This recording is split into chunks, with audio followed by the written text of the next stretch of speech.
Welcome students. हमारी आज की क्लास का टॉपिक है difference between plantation crops and commercial crops. तो स्टार्ट करते हैं। दोनों को पहले हम इंडिविजुअली समझेंगे, फिर उनका डिफरेंस देखेंगे क्या चीज है। जैसे कि ये वर्ड कमर्शियल अपने आप में समझा है हमें कि ये जो कमर्शियल का मतलब क्या है, बिजनेस पॉइंट ऑफ व्यू से ऐसी क्रॉप जिससे हम अपना बिजनेस करते हैं और हमें प्रॉफिट होता है। ठीक है, अब ये क्रॉप हम अपने कंट्री में बेच रहे हैं तो भी हमें प्रॉफिट हो रहा है, तो भी वो कमर्शियल क्रॉप है। और ये क्रॉप अगर हम अपने कंट्री से बाहर बेच रहे हैं, एक्सपोर्ट कर रहे हैं, तो भी हमें प्रॉफिट हो रहा है, तो भी वो कमर्शियल क्रॉप है। टी कॉफी आप सबको मालूम है कि ये कमर्शियल क्रॉप में इंक्लूडेड हैं, बट फ्रूट्स और वेजिटेबल्स भी ऐसी क्रॉप्स हैं जो कि हम कमर्शियल लेवल पे ग्रो करते हैं और उनको सेल करते हैं। It can be cabbage also. अब प्रॉफिट किस बेस पे होना चाहिए? कुछ कुछ जो है, एक तो इसका पोटेंशियल बहुत ज्यादा होना चाहिए फॉरेन एक्सचेंज खींचने का। अब कमर्शियल क्रॉप्स जो हैं वो कितने टाइप की हो सकती हैं? हमारे पास स्मॉल लैंड एरिया है और उस पे हम कोई ऐसी क्रॉप ग्रो कर रहे हैं जो कि बिजनेस पॉइंट ऑफ व्यू से, कमर्शियल पॉइंट ऑफ व्यू से ग्रो कर रहे हैं और हमें से प्रॉफिट हो रहा है, तो वो भी कमर्शियल क्रॉप गिनी जाएगी। तो वो किस कैटेगरी में आएगी? Intensive commercial crop. Then extensive, इसी का दूसरा जो है वो है type extensive commercial crop. Extensive commercial crop में क्या है कि हमारे पास जो लैंड एरिया है वो ह्यूज लैंड एरिया होगा। ठीक है, इसको हम कमर्शियल क्रॉपिंग ही कहते हैं, एक्सटेंसिव वाली को ही, इसी को हम कहते हैं एक्सटेंसिव क्रॉपिंग कह लीजिए या कमर्शियल ग्रेन क्रॉपिंग।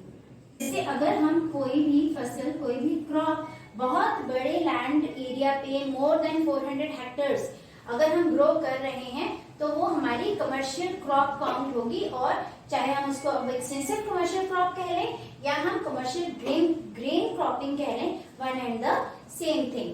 फिर अगर हम कमर्शियल क्रॉपिंग में सिर्फ एक सिंगल क्रॉप ही ग्रो कर रहे हैं, मतलब 1 या 2 क्रॉप्स को अगर हम ग्रो कर रहे हैं बहुत लार्ज लैंड एरिया में, तो वो एक्सटेंसिव कमर्शियल क्रॉप में आता है।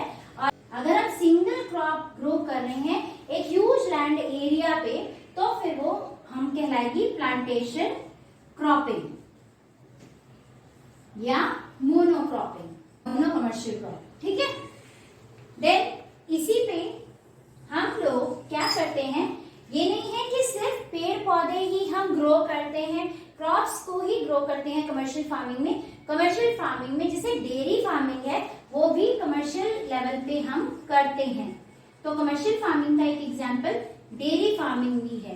डेयरी फार्मिंग में क्या है, हम लोग कैटल्स को रियर करते हैं, उनको पालते हैं for the purpose of milk, और मिल्क से फिर मिल्क प्रोडक्ट्स फर्दर हम बनाते हैं। अब कैटल्स को अगर हमने पाला है, सपोज काउ, बफेलो, गोट, इन सबको, इन तीनों को बेसिकली हम लोग पालते हैं ताकि हमारे पास जो है मिल्क का प्रोडक्शन अच्छा हो और मिल्क प्रोडक्ट्स को हम अच्छा फर्दर उनकी प्रोडक्टिविटी को बढ़ा सकें। तो फिर हम क्या करेंगे, जो चारा ये खाते हैं वो भी तो फसलें उगानी है, इनके लिए हमें पार्शियल लैंड क्रिएट करने पड़ेंगे, चारागाह है ना जहाँ पे वो चरें। अगर सपोज करो इतना लैंड नहीं है, तो हम क्या करेंगे, उनके लायक की तो फसलें उगाएंगे।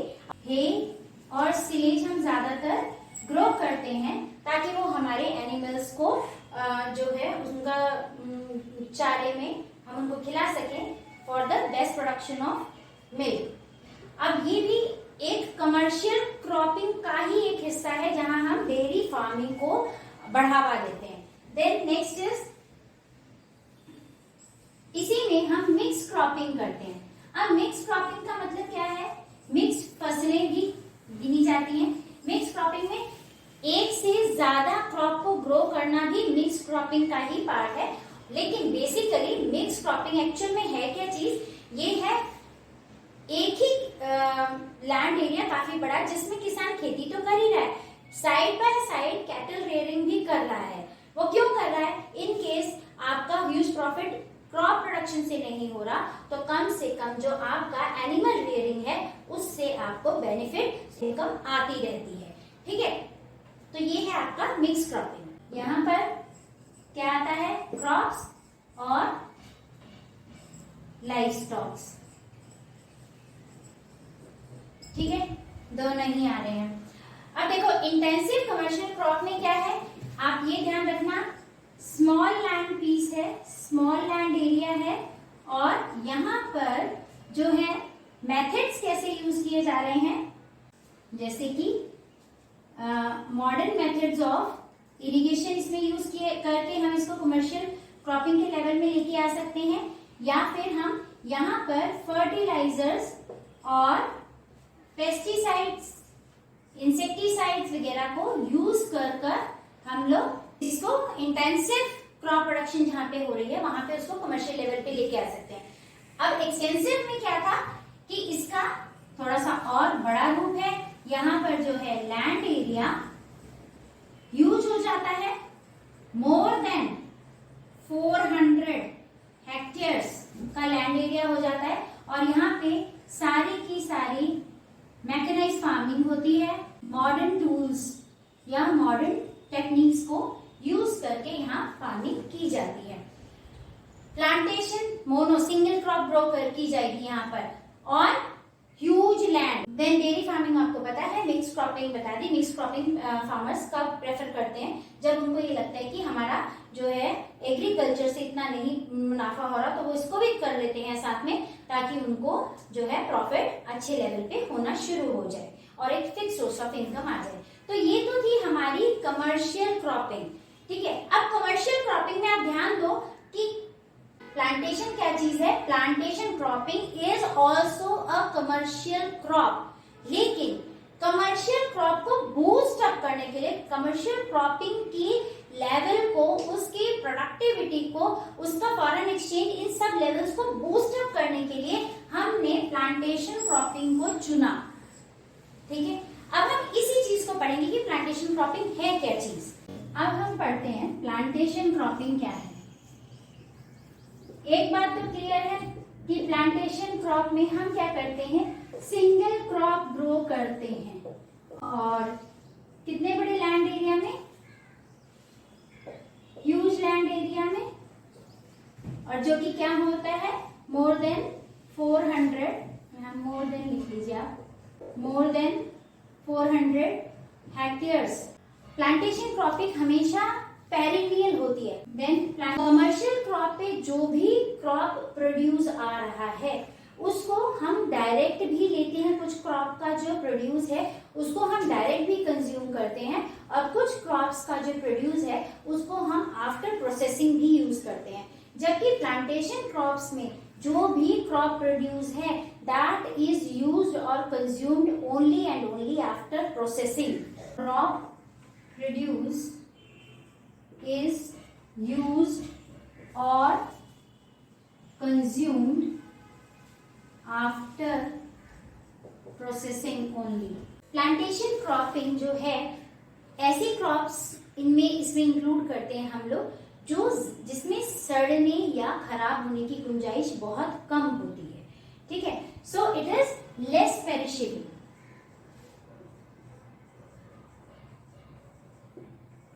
पेरिशेबल का मतलब क्या, खराब होना या सड़ना। इसमें हाईली स्किल्ड या इसको मोर स्किल्ड लेबर भी कह सकते हैं, क्योंकि हम कंपेयर कर रहे हैं ना, स्किल्ड लेबरर्स आर रिक्वायर्ड। अब जैसे हमारा कमर्शियल क्रॉप है ना, चाहिए तो उसमें भी स्किलफुल लेबर, लेकिन उसमें कुछ लेबरर्स का ऐसे होते हैं जो उनको दोबारा से ट्रेनिंग की जरूरत पड़ती रहती है, तो यहाँ पर अच्छी लेबर चाहिए। नेक्स्ट इज प्लांटेशन क्रॉप जो है, it provides excellent employment opportunities. Then यहाँ पर प्लांटेशन क्रॉपिंग का क्या है कि it has high potential of export.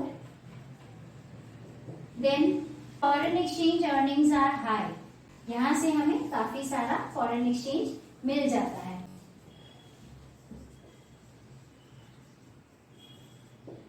Plantation crops have diversified uses, एक पर्टिकुलर क्रॉप के ही काफी सारे यूजेस होना, उसको कहते हैं डाइवर्सिफाइड यूज। ये मेडिसिन के काम आती हैं, ठीक है, देन बेवरेज, देन आपका ऑयल एक्सेट्रा। अब कुछ एग्जांपल्स लिखते हैं इसके, अब कुछ एग्जांपल्स लिख लेते हैं। बेवरेज में जैसे है टी है, कॉफी है आपका, ठीक है, देन कोकोआ है। अब जैसे टी है, टी कहाँ पर मैक्सिमम है? असम में है, ठीक है, अपने कंट्री में। देन कॉफी का असम दार्जिलिंग में भी है, दार्जिलिंग, ठीक है। देन कॉफी को अगर देखें तो कर्नाटका,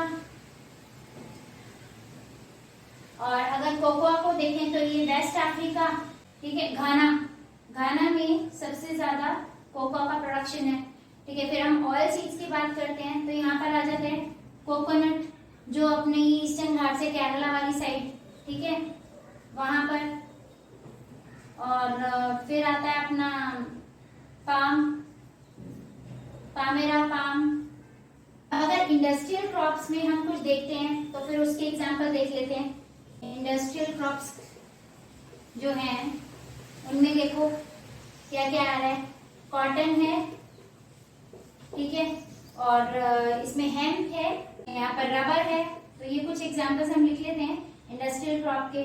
देन फिर हमारे पास आता है, देन इसी प्लांटेशन क्रॉप का एक हिस्सा है, इसमें हम मेस्टिकेटरी क्रॉप्स ग्रो करते हैं।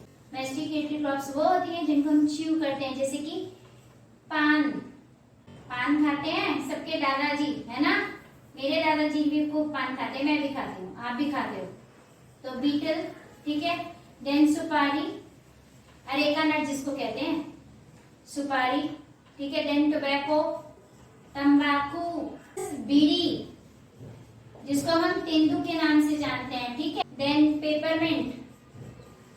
तो ये कुछ ऐसे एग्जांपल्स हैं जो कि आपको थोड़ा नॉलेज में रहेगा तो आप देख पाओगे अच्छे से कि प्लांटेशन क्रॉप किस तरीके। अब आप किसी भी चीज को टच करो, जो भी हमने यहाँ पे लिखा है, क्या आप डायरेक्ट कंज्यूम कर सकते हो?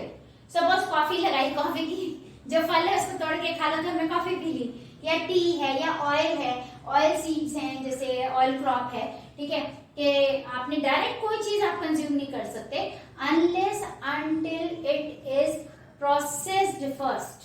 आप इसमें से भी देख लो, कॉटन, कॉटन को तोड़ो और कपड़े पहनो, नहीं है ना, तो इसकी प्रोसेसिंग होगी इंडस्ट्री में जाके, तभी तो कपड़े बनेंगे, ठीक है। हेम्प है, जूट है, इसमें जूट भी लिख लीजिए, hemp is a type of fibre only, ठीक है, जूट की मतलब सेकेंडरी क्वालिटीज हैं, ठीक है।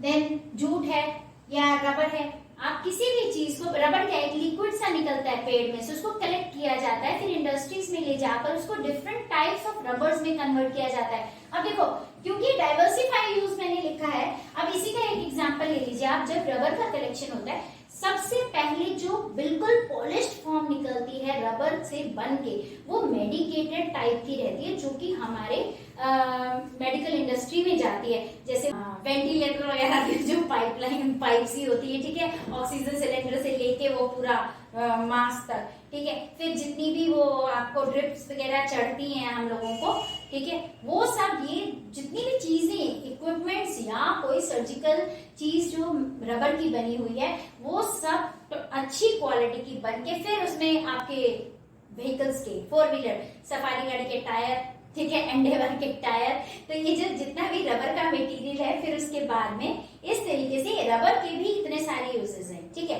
तो ये सब चीजें बनती हैं। देखो, हर चीज को इसमें प्रोसेसिंग की जरूरत है। बीटल, पान के पत्ते तोड़कर डायरेक्ट नहीं खाते हैं लोग, उसको पान बनाया जाता है, उसमें सुपारी, कत्था वगैरह लगा के, कत्थे की भी खेती होती है, यहाँ मैंने कत्था किसी है, कत्था भी लिख लेना। तंबाकू लोग अक्सर खाते हैं, जितने भी ड्राइवर्स होंगे, वैसे जितने भी ड्राइवर, डोंट माइंड कोई नहीं खाता हो, बट मैक्सिमम को मैंने देखा है, दे यूज टू ईट टोबैको, ठीक है, तभी उनकी गाड़ी थोड़ी अच्छी चलती है। देन बीड़ी, आप देख ही रहे हो, जितने भी घर बनाते हैं लोग आकर, मजदूर, मिस्त्री, सब बीड़ी पीते हैं, ठीक है। पेपरमिंट एक्सेट्रा, तो ये सब, सुपारी हम भी खाते हैं, आप भी खाते हैं, तो कोई अच्छी क्वालिटी की सुपारी खा रहा है, सॉफ्ट मिक्स करके, कोई घटी क्वालिटी की खा रहा है, खा सभी रहे हैं, ठीक है।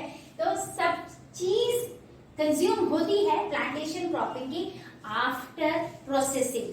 तो आपको ध्यान रखना है कि प्लांटेशन क्रॉप और कमर्शियल क्रॉप में जो मेजर डिफरेंस है वो ये है कि उसमें सीजनल भी क्रॉप्स यूज होती हैं और पेरिनियल क्रॉप्स भी यूज होती हैं, जबकि plantation crop is perennial crop only. फिर इसका जो प्रोड्यूस है ये आफ्टर प्रोसेसिंग कंज्यूम किया जाता है, जबकि कमर्शियल क्रॉप का डायरेक्ट भी हो जाता है और आफ्टर प्रोसेसिंग दोनों में। Then it is less perishable, इसका जो मटेरियल है ना वो कम सड़ता है एज कम्पेयर टू जो है कमर्शियल क्रॉप। देन हियर इसके डाइवर्सिफाइड यूजेस हैं, इससे हमें ज्यादा फॉरेन एक्सचेंज मिलता है, ठीक है। इसमें एक्सपोर्ट की इसमें जो क्वालिटी निकल के आती है उसमें हमारा एक्सपोर्ट का माल ज्यादा बन जाता है, तो हम इसमें हाई पोटेंशियल है एक्सपोर्ट के लिए। एम्प्लॉयमेंट काफी अच्छी मिल जाती है और यहाँ पर स्किल लेबर्स की बहुत जरूरत होती है as compare to commercial crop. अब देखो स्टूडेंट्स, प्लांटेशन या कमर्शियल क्रॉप्स, इनके काफी सारे बेनिफिट्स हैं। जो मेन है और जो बहुत बढ़िया बेनिफिट है प्लांटेशन का वो है it conserves soil and ecosystem. Tea and coffee with shade areas planted in hills and slopes. Then next is आपका cashew nut grown in barren and wasteland.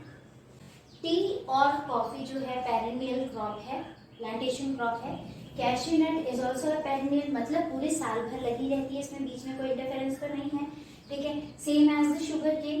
तो ये ऐसी जो क्रॉप्स होती हैं जो कि पेरिनियल क्रॉप्स हैं और हैं प्लांटेशन क्रॉप्स, उनकी केयर हो रही है ना वहां पर, तो उसके साथ साथ ये क्या कर रही हैं, सॉइल को बचा रही हैं। कैसे, क्या करके, protects soil from water and wind erosion. साथ ही साथ उस एरिया का जो इकोसिस्टम है वो एक हेल्दी इकोसिस्टम बना रहता है, ठीक है। देखो कैश्यू नट्स जो हैं वो बैरन लैंड या वेस्ट लैंड पे, क्योंकि इसको ज्यादा उसकी जरूरत नहीं होती कि काफी ज्यादा हाईली फर्टाइल सॉइल और इस तरीके की, तो कैश्यू नट्स जो हैं वो बैरन और वेस्ट लैंड पे जब हम ग्रो करते हैं, एक तो ये लैंड जो बिल्कुल बंजर भूमि पड़ी हुई है इस तरीके से वेस्ट लैंड है वो काम में आ गया, और प्लस उसके साथ साथ ये फैक्टर कंट्रोल हो गया।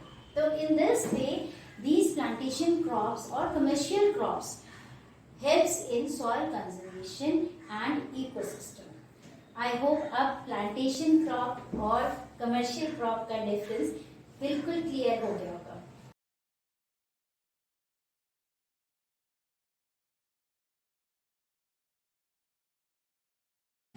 Prepare your notes well till next class.